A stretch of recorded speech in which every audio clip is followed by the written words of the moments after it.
नमस्कार दोस्तों, मैं हूं डॉक्टर रवीश कुमार एंड सभी को प्यार, सभी को दुलार, छोटों को आशीर्वाद एंड मैं आप सभी का वेलकम करता हूं अपने यूट्यूब ग्रुप ऑफ चैनल्स पर एजुटेक्नो मित्रा, एडुला मित्रा एंड एमजे मित्रा।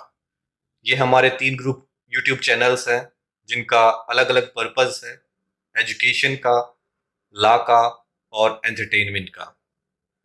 हमारा एक ही मोटिव है कि हम आपको एजुकेशन दें टेक्नोलॉजी के माध्यम से इन अ डिफरेंट वे।